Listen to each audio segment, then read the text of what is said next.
Hello and welcome to Track by Track Reviews. With me is my friend Sam May, you may recognize from a previous interview. Thanks for coming in again. Yeah, sure thing, man.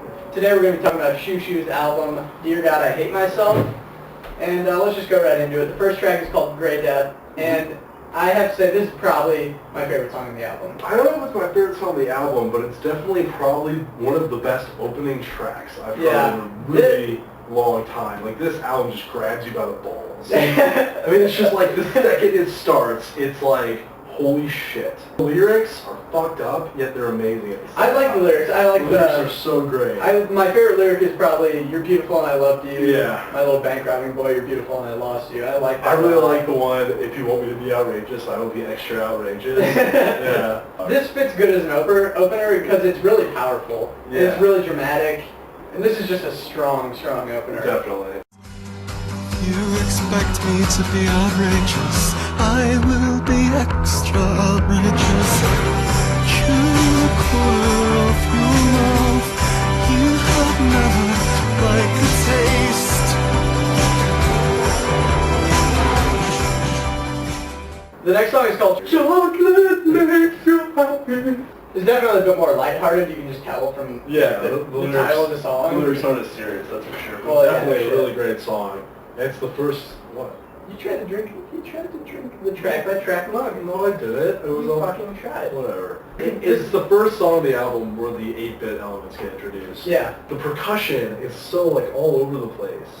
Yet it works really well, you know what I mean? Oh yeah, this is also one of my favorite songs on the album. Definitely. The next song on the album is called Apple for a Brain. Really good song, in my opinion. Really? Yeah. This one didn't really do a lot for me. Well, I think it's just because you haven't had a lot of time to get to know Shoe Shoe. Maybe. Admittedly, this was my first Shoe Shoe listen. Right. So it did, the entire album took some Right. getting I've been used listening to Shoe Shoe since sophomore year, and part of the reason why this album is such an appeal for me is that after their 2008 album, Women's Lovers, which most people thought was a big pile of shit, this album is phenomenal in comparison. This song has like a lot of the 8-bit stuff. Yeah, definitely. It's like a lot. Right, it's definitely with the 8-bit gets a lot more prominent. Also, it's interesting to know that most of the 8-bit on this album was done with the Nintendo DS. I will say that this song gets better towards the end. Yeah. Like it sounds really cool at the end, but it didn't really save it for me. I wasn't crazy about this track. I don't know. Alright, the next song is called House Sparrow. I like this song better than Apple for a Brain. I think I would agree with you there. It's at least got the part that I definitely remember. There's some 8-bit sounds that I remember, and then there's the I got away that I definitely remember. Right, not I hope Richard Chase. That's probably my favorite lyric. There is like this little noise that I was just telling you about that. It sounds to me like when you play Pokemon and you go to your Pokedex and click on Roar for your Pokemon, and it's like some really shitty like digital noise. It's kind of like that. It reminds me of that. Yeah. Actually, this entire album reminds me of playing a Game Boy, well, yeah, which makes sense because you said it's like DS. Right. It reminds me of my Pokemon days in my prime. I feel like the 8-bit's a little less pronounced on this track though than it was Apple for a Brain is definitely more extreme in that sense. I mean, and obviously this song and Apple for Brain are like more stripped down and kind of eccentric than the first two tracks. So this track is spelled Hyunhye, and I'm gonna go with Hyunhye, which could be completely wrong. Hyunhye's theme. Right. I think it's probably one of my least favorite songs off the album. Going to agree. Yeah, simply because it's way too stripped down. There's no 8-bit sounds. Yeah. It's just sort of like, it's like a melancholy, slow, like dramatic, meandering song. Yeah. I feel like just for the sake of having a song like that. Yeah, I think like when evaluating a song, it's like one simple question is, am I going to go back and listen to this song? And I'm not going to go back and listen to the song. It doesn't fit at all. I mean, it's before Dear God, I Hate Myself. Yeah. And it's right after House Sparrow. And I don't know, I just feel like it doesn't fit. Well, like the only things I remember from this song are random annoying noises, which is that's not a good sign. Definitely one of the weaker tracks on the album. It could have been left off, I think. Yeah. All right, the next track is called Dear God, I Hate Myself, the title track. Yeah. One of my favorite songs on the album. Definitely, and I love the fact that it comes pretty much in the middle too. I think it works really well. It sort of re-grabs your attention. I feel like this is a lot like Gray Death. Yeah, definitely. Except there's some like little electronic breaks that definitely make it different. One complaint I could see people having with this album is that it may feel just disjointed because it has like more catchier, straightforward moments, and then other times it's really eccentric. But that's kind of what I like about it. But then this is definitely one of the better tracks off the album. Yeah, definitely. And I think you pretty much just described me. Dear God, I hate myself. Dear God, I hate myself. And I will never be happy. And I will never feel no more. Alright, the next song on the album is called Secret Motel. My favorite song of the album. His favorite song on the album. So good. It's just like the 8-bit is so intense and like so cool, and like it fits really well with the theme of the album too. Like it's straightforward in the same sense the Grey Death and Try What Makes You Happy is, but yet it's also really eccentric at the same time. I think that of all the songs on the album, this is where the 8-bit adds the most. Yeah, definitely. I think the 8-bit sounds And I feel really like good this here. song is kind of like one of those like transitional sort of like halfway eccentric, halfway straightforward sort of songs. Like you're talking about. Alright, the next song is called Falkland Road.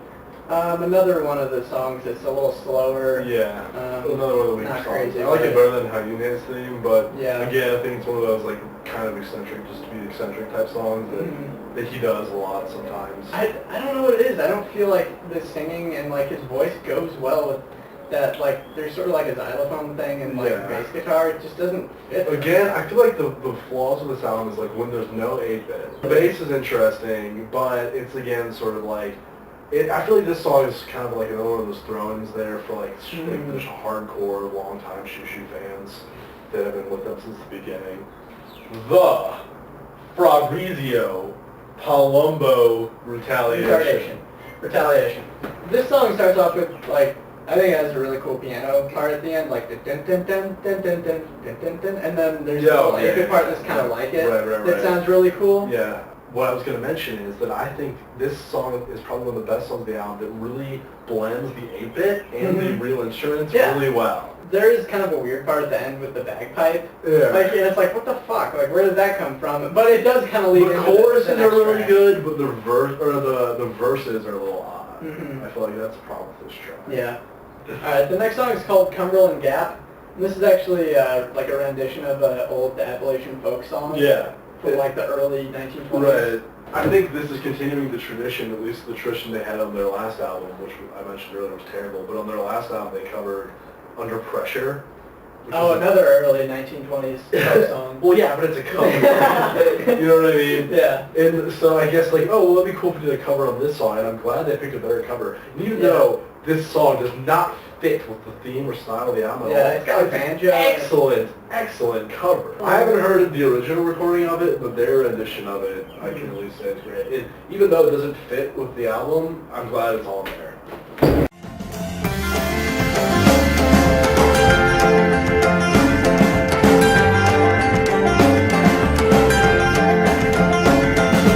Me, my wife, and my worst pop walked all the way from Cumberland Gap.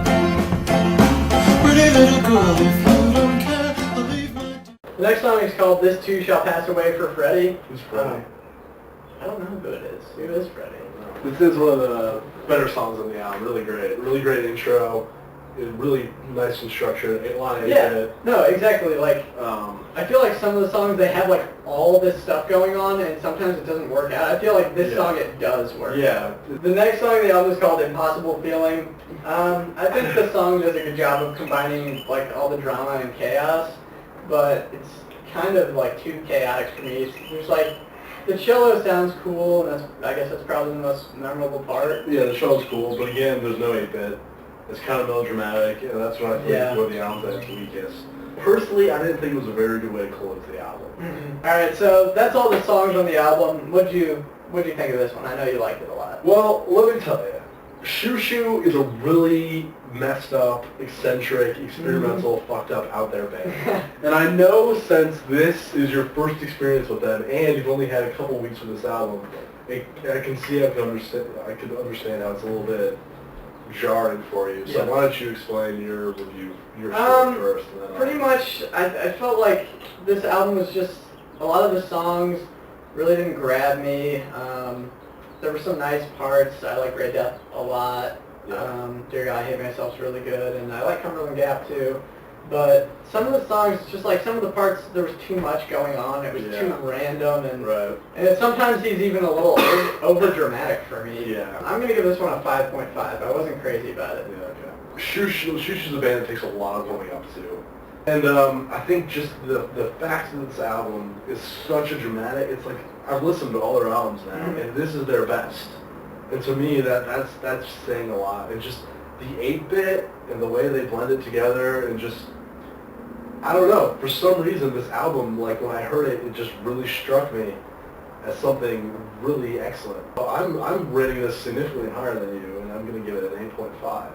And like you said, this is your favorite Shoo Shoo album so far. So if you're Shoo Shoo fans, you'd say definitely check this one out. Yeah, definitely. All right, so that's our review of Shoo Shoo's Dear God, I Hate Myself. This is Sam May. Thanks again for coming in. Sure. We'll do some reviews in the future, hopefully also. Yeah. And this has been Track by Track Reviews. See you guys.